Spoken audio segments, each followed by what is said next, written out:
Share market பார்த்தீங்கன்னா sir, அதிகப்படியா share market அதிகமா இப்போ இந்தியாலயும் வந்துகிட்டு இருக்கு. ஒரு சிலர் பார்த்தா சூது அப்படின்றாங்க. ஒரு சில பக்கம் வந்தா ஷேர் மார்க்கெட் இன்வெஸ்ட் பண்றது தான் பெஸ்ட்டு. வெளிய காச பேங்க்ல போடுறது எனக்கு பெஸ்ட்டு அப்படின்ற மாரி சொல்றாங்க. ஸோ இத பத்தி உங்களுடைய ஷார்ட்டா சொல்ல முடியுமா சார் அது? ஷேர் மார்க்கெட்டுங்கிறது ஒரு சூது தாங்க. அது நம்ம இல்லன்னு சொல்ல முடியாது. வைராஜாவை மங்காத்தா தான் ஷேர் மார்க்கெட்டு.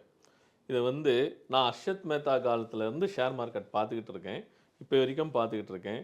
இப்ப இந்தியால share market is very low.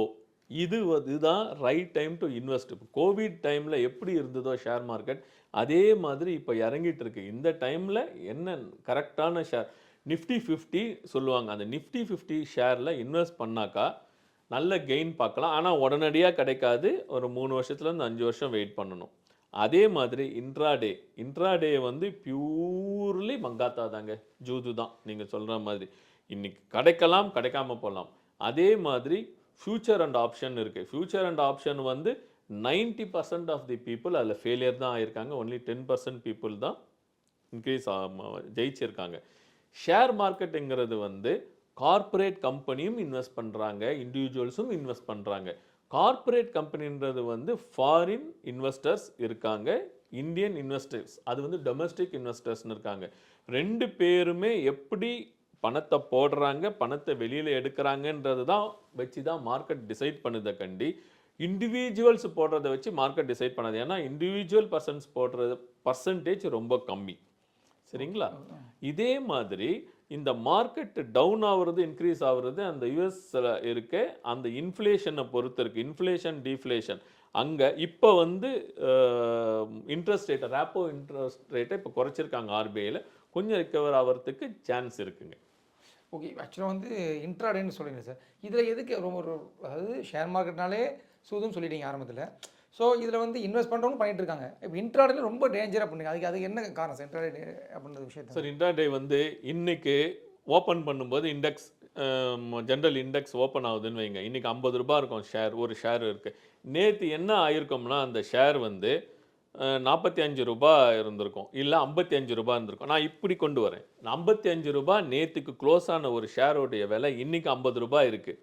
நான் என்ன நினைப்பேன், நேற்றுக்கு 45 தான் இருக்கு, ₹55 இருந்தது, இன்னைக்கு ₹50 இருக்கு. நம்ம இன்வெஸ்ட் பண்ணோம்னாக்கா அந்த அட்லீஸ்ட் அந்த ₹53 ₹54 வரும் அப்படின்னு சொல்லிட்டு நான் இன்னைக்கு 9:15 மணிக்கு இன்வெஸ்ட் பண்ணேன். 9:15 மணிக்கு தான் ஷேர் மார்க்கெட் ஓப்பன் ஆகும், 3:30 மணிக்கு க்ளோஸ் ஆகும். ஸோ அந்த 9:15 மணிக்கு நான் ₹50 இருக்க ஷேரில் 100 ஷேர் அப்ளை பண்ணேன்னாக்கா நான் ₹55 ஆகுன்ற எண்ணத்தில் போட்டேன்னாக்கா ஆகலாம். ஆனால் ப்ராபபிலிட்டி திடீர்னு அது ₹45 ஆகும் 3:30 மணிக்கு. So I am forced to sell it. 3:30 மணிக்குள்ளே நான் அந்த ₹45 விற்கலைன்னா ஹோல்டிங் ஆகிடும். ₹45 வித்துட்டேன்னா எனக்கு லாஸ் ஆகிடும். அப்படி நான் விற்கலைன்னா ஹோல்டிங் வச்சுருந்தேனாக்கா மறுநாள் விற்றுக்கலாம், குண்டுக்கலாம், அது ஹோல்டிங்கில் போயிடும். நீங்கள் இன்ட்ராடேனா இன்னைக்கு வாங்குறத 3:30 மணிக்குள்ளே நான் சேல் பண்ணணும். நான் லாபமும் நஷ்டமும் நான் சேல் பண்ணணும். நம்ம சேல் பண்ணால் விட்டு என்ன நடக்கும் சார்? சப்போஸ் 3:30 மணிக்கு நம்ம அந்த அதாவது இப்படி சொல்கிறது 3:30 மணிக்கு நம்ம ஆன்லைன்லேயே வர முடியல, ஒரு சூழல் உருவாகுது.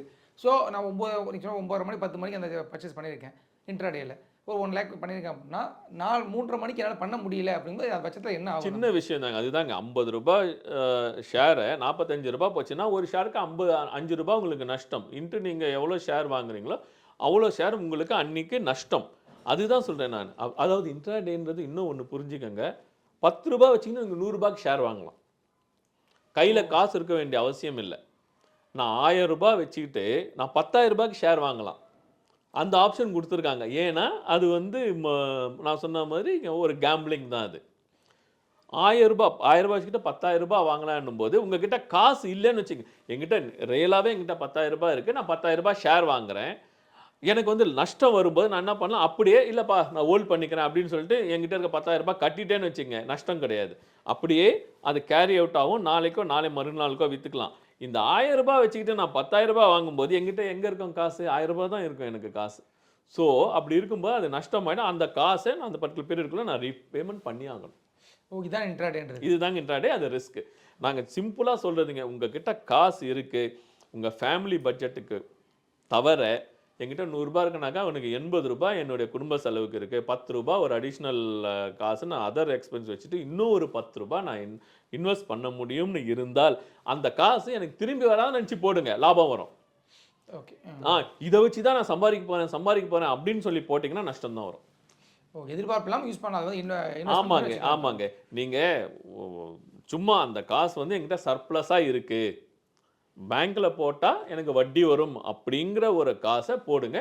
நீங்க கடன் வாங்கியோ இல்ல வேற யார்கிட்டயாவது உங்க சேலரியில வாங்கிட்டு இன்னிய குடும்ப செலவுக்கு வச்சிருக்க காசை கண்டிப்பா ஷேர் மார்க்கெட்ல போடாதீங்க. ஆனால் இப்போ நிறைய சோசியல் மீடியாலாம் பார்த்தீங்கன்னா சார், இப்போ அதாவது ஷேர் மார்க்கெட்டை பூஸ்ட் பண்ணுற மாதிரி நிறையா ஒரு ஸ்பீச்சஸ் நிறைய ரிசர்ச் பண்ணியிருக்கேன்னு சொல்லி நிறைய பேசுகிறாங்க. நீங்கள் ஷேர் மார்க்கெட் இன்வெஸ்ட் பண்ணால் நான் கோடீஸ்வரன் ஆரம்பிச்சு நிறைய ஆக்சுவலாக பெரிய பெரிய யூடியூப் தளத்துலையும் பார்த்தீங்க அப்படின்னா, ஸோ இதுக்கான இன்டர்வியூகள் நேர்காணலாம் அதிகமாக எடுக்கிறாங்க ஆக்சுவலாக. ஸோ இதுதான் அதாவது இன்வெஸ்ட் பண்ணுறதுக்கான விஷயங்கள் வந்து எனக்கு ஷேர் மார்க்கெட் தான் பெஸ்ட்டு அப்படின்னு அவங்க சொல்கிறாங்க. ஸோ அது உங்களுடைய கருத்து முரண்பாடாக இருக்க மாதிரி இருக்கு சார்? முரண்பாடா இல்லைங்க. அவங்க சொல்றது அனைத்தும் உண்மை. ஷேர் மார்க்கெட்டுக்கு நீங்க வெயிட் பண்ணணும். டாடா மோட்டார்ஸ் இல்ல டாடா டைட்டன் எடுத்துக்கோங்களேன். டைட்டன் இன்னைய ரேட்டு பாருங்க. ஒரு 5 வருஷம் முன்னாடி அவன் லிஸ்டிங் ஆகும்போது ஒரு ரேட்டு பாருங்க.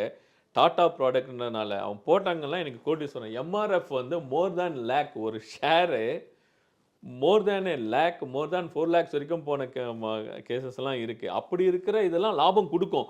அத கரெக்ட்டா கண்டுபிடிச்சு நம்ம இன்வெஸ்ட் பண்ணணும். அதே மாதிரி ஏசியன் பெயிண்ட்னு ஒரு ஷேர் நான் சில இது நீங்க சொல்றதுனால நான் சொல்றேன். நல்லா போயிட்டு இருந்தது. இப்ப பெயிண்ட் மார்க்கெட் வந்து திடீர்னு ஆயில் அண்ட் இது இண்டஸ்ட்ரி டவுன் ஆகும்போது பெயிண்ட் மார்க்கெட் டவுன் ஆகும்போது அப்படியே டவுன் ஆயிடுச்சு. இண்டஸ்ட்ரி வைஸ் இருக்குங்க. நீங்க நிறைய அனலைஸ் பண்ணணும். ஷேர் மார்க்கெட்டுக்குள்ள இறங்குனீங்கன்னா, ஆமாங்க ஷேர் மார்க்கெட் நல்லா லாபம் குடுக்கும். ஆனா 24 மணி நேரத்துல அட்லீஸ்ட் ஒரு 18 மணி நேரம் நீங்க ரிசர்ச் பண்ணி ஷேர்ல இன்வெஸ்ட் பண்ணீங்கனாக்கா, நீங்க கோடீஸ்வரன் ஆகலாம். ஆனா நமக்கு இருக்க டைம்ல அவ்வளோ ரிசர்ச் நம்மளால பண்ண முடியாது. அதனால தான் நான் சொல்றேன் நிஃப்டி 50 என்ன சொல்லுதோ, அதுல உங்ககிட்ட சர்ப்ளஸா இருக்க மணிய போடுங்க. உங்களுக்கு ஒரு நார்மலான லாபம் கிடைக்கும். Okay sir. நன்றி சார். நன்றி.